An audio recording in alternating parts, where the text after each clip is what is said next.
Okay, we're going to take a look at section 86 of Cicero's Philippic II today. Antony, he has been talking about Antony and the Lupercalia, so just by way of context, remember that's the festival at which the participants run around in a state of undress. And Antony took that opportunity to try and present Caesar with a crown. Quite what the motives are, nobody could be sure. It makes a good PR spectacle, though. It gives Caesar the opportunity to reject the crown, but it may also have been an opportunity to test the waters. Certainly, Cicero at the end of section 85 suggested it was an opportunity for Antony to test what the Roman people could bear, what they were willing to endure. Anyway, let's see how he picks it up from there. And he says, at etiam misericordiam captabas. The verb at the end of this very short phrase, captabas, it's got a kind of frequentive sense to it, to sort of strive for, to try for repeatedly. So, and it's also in the imperfect here, which again gives it a sense of continuity. So strive, I think, is a good way of translating this. You were striving for. So at etiam, but etiam even also captabas. But you were even striving for, and then just the straightforward noun misericordiam. Pity is what misericordiam means. Quite whose pity is hard to say. Some translators at this point go for Caesar's pity, his pity. It may be that the crowd is included in that as well, so you have to interpret it as you wish. But he's going for a sort of emotional response to his act of giving Caesar, or attempting to give Caesar, the crown. And Cicero is looking at it as a very emotive moment that he's trying to win people round. It's probably easier just to limit it to Caesar, but I think actually there is a sense of the crowd being included in there as well. You may just wish to skim over it and not assign it to anybody at all, and just look at the idea of pity. But you were even striving for pity. I think that would do the trick. Supplex te ad pedes abiciebas quid petenes, and it's a question. So supplex is in the nominative, suppliant, but the verb is in the you form, so supplex must be in apposition to the subject of the verb. So you as a suppliant, were throwing yourself before, and then you've got the te there to get the sort of reflexive element in it. So as a suppliant, you were throwing yourself ad pedes, at the feet. So that must be Caesar's feet. So at his feet is a more sensible approach, I think. And then a sort of outraged question: quid petenes? Petenes, obviously the present participle. Seeking what?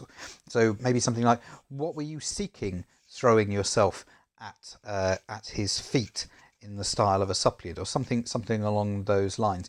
I somehow think it's easier in English to turn the petenes, the participle, into the main verb. What were you seeking when you did such and such, would be a nice way of doing it. But either is fine. As I often say, you're grown-ups and can make your own stylistic choices. And then he offers a question as a response. Ut servires. This ut has got a subjunctive with it in this verb servires, which means that it is a purpose clause, but we're used to seeing them with some sort of lead-in to them. But here you've just got the purpose clause on its own. Ut servires, that you could be a slave, that you might be a slave. The verb itself, the servires, is in the imperfect subjunctive because it's hanging off this sense of the clause before being historic. So ab ikiebas, you were throwing yourself. So therefore, in order to complete that, you have to imply that verb again when you're thinking about the sequence of this verb which follows. You were throwing yourself so that you could be a slave. Anyway, so what were you seeking when you were throwing yourself as a suppliant at his feet? That you could be a slave. This is obviously very powerful stuff, in the sense that Cicero is suggesting that Antony is effectively trying to enslave all of us, or all Romans, but I'm including us in that because we're the readers, all Romans, to Caesar, by effectively making him master of the Roman people. So what follows is a kind of complex I'll try that one more time. A complex explanation of this when he says, Tibi uni peteres, qui ita a puero vixeras, ut omnia paterere, ut facile servires. So tibi uni, obviously in the dative, so for you, and then uni is sometimes a bit tricky, but you sometimes have to take it as a sense of alone, for you alone, for you yourself, for only you. So, and we're going to need the verb in order for that to work. So peteres, you might seek, so you could seek this for yourself alone. Peteres, again, in the subjunctive. And then a description of Antony, for you yourself, you could seek this, qui ita a puro vixeras. Qui, obviously, who. Vixeras, pluperfect from vivo, to live. So vixeras, who had lived, ita, thus, a puro, from boyhood, or from being a boy, but from boyhood is probably the easiest, or maybe just since the time you were a boy. So, Antony, yeah, fine, seek servitude for yourself. That's easy for you because you've always been a slave. There's kind of hints of the section that we did quite some time ago now about Curio and the relationship that they have together and how he's Curio's wife. He's always been reliant or in the power of somebody else. Anyway, so you could seek that for yourself. You who had lived that way since boyhood, and then the uts which follow kind of hang off that, who had lived that way from boyhood, ut omnia paterere, with the result that, and then paterere is from the deponent verb patior, so the error ending is an alternative second person ending, with the result that you endured omnia, all things. You may wish to build that out a little bit and say something like, with the result that you had the capacity to endure, that you could endure anything. So you've always lived as a slave, so this is fine for you. You're able to endure everything. So let's just run it back and run the two together. So qui ita a puro vixeras, you who had lived in this way since boyhood, ut, so that omnia paterere, so that you could endure everything, ut facile servires, and the same principle again, that you could easily be a slave, that you might easily be a slave. Okay, so you can endure everything, you are used to servitude, that's fine. Ar nobis populoque Romano mandatum id curte non habebas. Okay, so this is the contrasting section. Ar nobis, from us, populoque Romano, and from the Roman people, so you have to imply the art with both.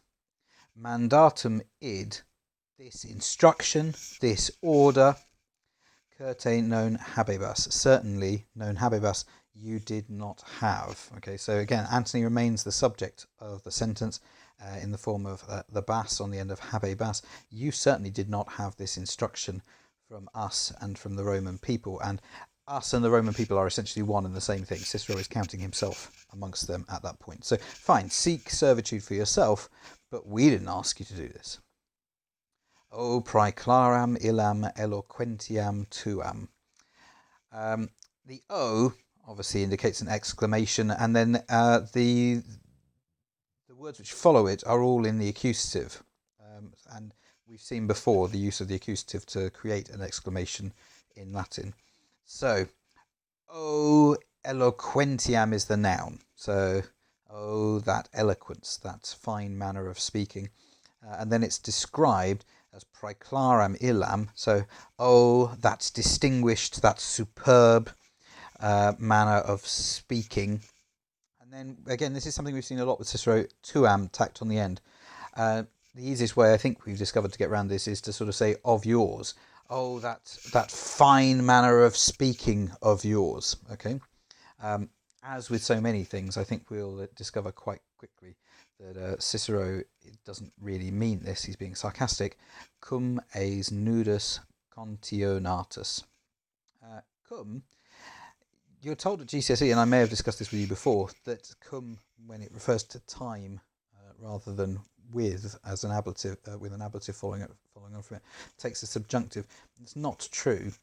You can use it with an indicative. So cum here means when. So cum, and then we've got the auxiliary verb "ais" with the participle over here to create the perfect tense. Contionatus is a deponent verb. So when you harangued, when you addressed, you maybe have come across the word contio before as a public meaning. So it's got a sort of particular meaning, this verb, contionatus.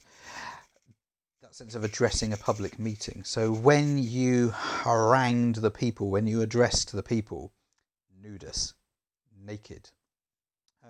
He's drawing us back to that sense again that what he's doing is completely inappropriate. The way that he presents himself, the timing that he's chosen for this, the contrast between what he's trying to achieve and the presentation that he makes is just very striking, really. Oh, that fine eloquence of yours when you harangued us all in the nude. It's just making an attack on him, basically, in his inappropriate behaviour. And he's going to expand on that just a little bit now. Quid hoc turpius, quid foedius, quid supplicis omnibus dignius. Okay, so again, clearly a question.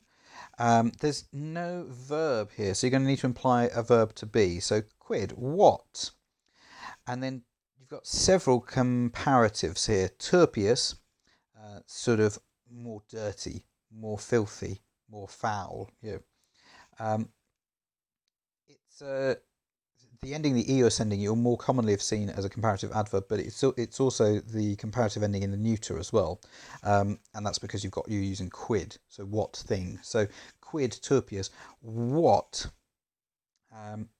could be. I think what is. You're just going to need to imply a verb there. So what might be turpius, more foul, hoc, and then this is in the ablative. It's not hoc, it's hoc, to show you the ablative comparison. So what could be more foul than this? And then you need to imply that same structure again. Quid foedius, what could be more filthy than this, more shameful than this? Quid, and then the tricolon here, because you'll see it's a set of three, builds just a little bit. He's got a crescendo in it. So quid supplicis omnibus dignius. So the adjective here is dignius, which I'm sure you'll be aware is from dignus, which means sort of worthy. So dignius, more worthy. What could be more worthy? And then that usually takes an ablative. So here we've got supplicis omnibus. What could be more worthy of all penalties, of all tortures? It means you've carried out something really horrible here. You deserve to be punished for this. And then he turns sort of almost intimately on Antony, in the sense that he's addressing him very, very directly. I know a lot of this has been addressed to him, but he's almost going to engage him in conversation now. So num expectas, dum te stimulis fodiamus. So num, surely not. Okay. So num expectas, surely you're not waiting. Okay. And then literally, dum, until, te stimulis fodiamus. So fodiamus means to sort of prick somebody, to sting at them. So surely you're not waiting until we sting, and then te over here, you, stimulis with goads, which is not a very common word, but it means a kind of sort of prod. They're often used for cattle, but it's a sort of implement for poking somebody, really. So surely you're not waiting until we prick you with goads. He doesn't mean that. He doesn't mean it literally, in the sense that he's stating just how potent he feels this speech is, and yet Antony's still sat there listening to it.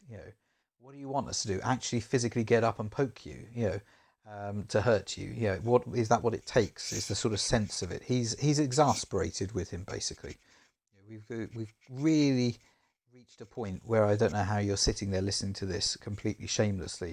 Do you want me? Is that what it's going to take for me to get up and actually attack you?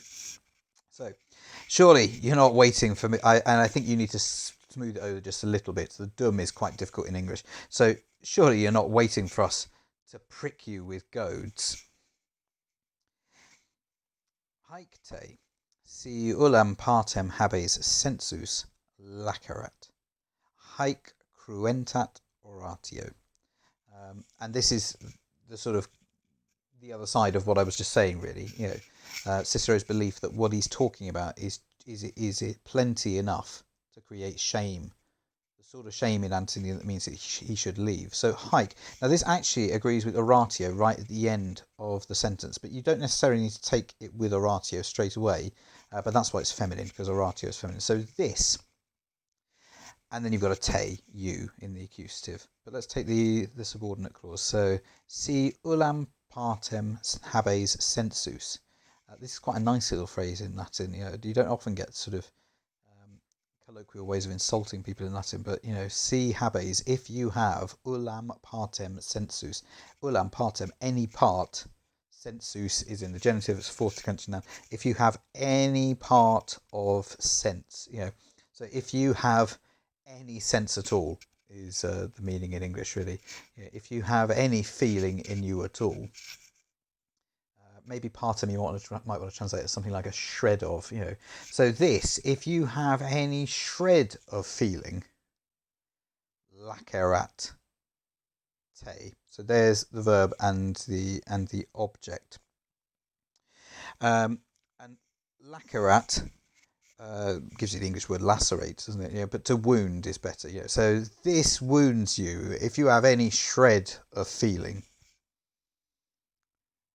Haec cruentat oratio, and then you have to pull in the oratio as well. So this speech, cruentat, and cruentat means to sort of make somebody bleed, to draw blood.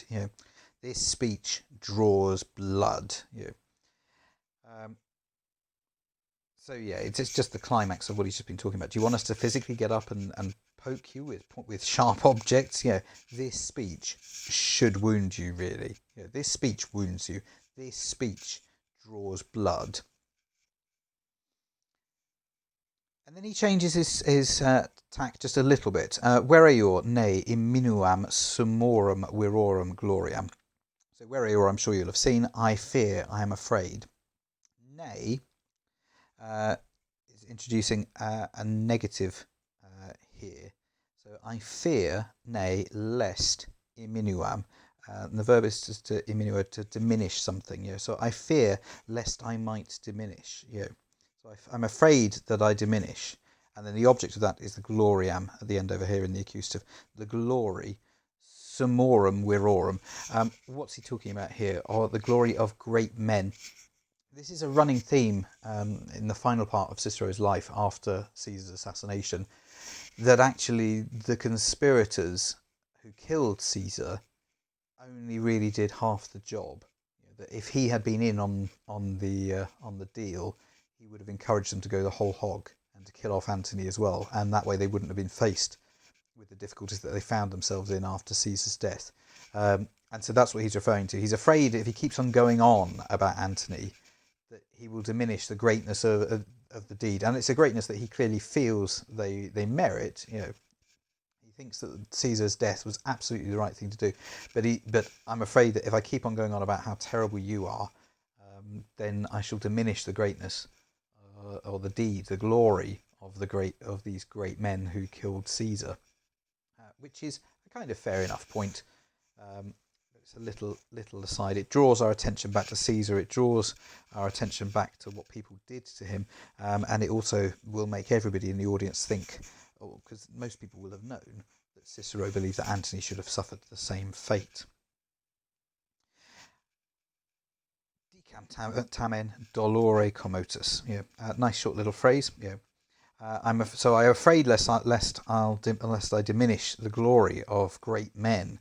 However, tamen, decam, I shall speak, I shall say, dolore commotus, moved by grief, by pain. So, I'm worried about diminishing this deed that they've done, but actually I've got to speak out because what Antony does pains me. And then we reach that final point that actually Antony should be dead.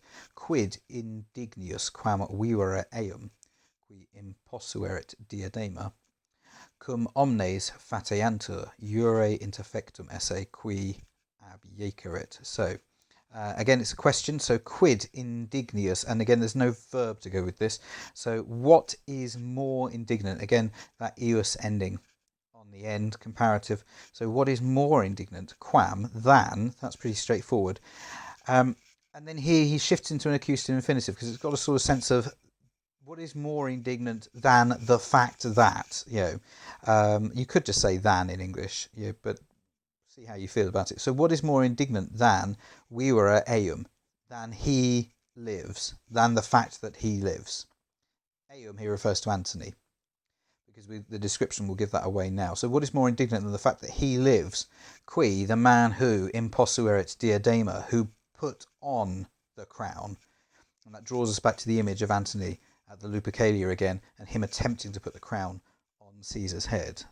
So it doesn't mean on himself, it means to place it on somebody else. So what is more indignant than the fact that he lives, the man who put on the crown?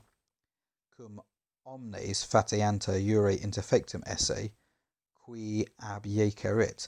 So cum here introducing a temporal clause again, or actually it could be causal, I suppose, couldn't it? Cum omnes fateanta, since everybody admits or confesses.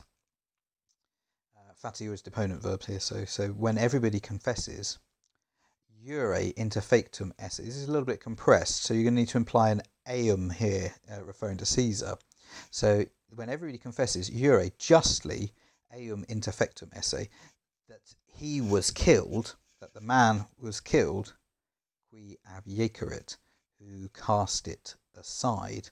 There's a couple of subjunctives in there as well, because we're working with indirect speech in imposuerit and abjecerit. But the question is quite a powerful one, I think. What could possibly be more unworthy, more unworthy than the fact that Antony's still alive? He's the man who tried to create Caesar as a king. When, on the other hand, the man who cast the diadem back in the form of Caesar, we all think that it was just that he was killed because he might have aspired to kingship. It's a good question, a powerful moment, I think, in the speech. Anyway, as usual, if you have any questions, do let me know. Thanks very much.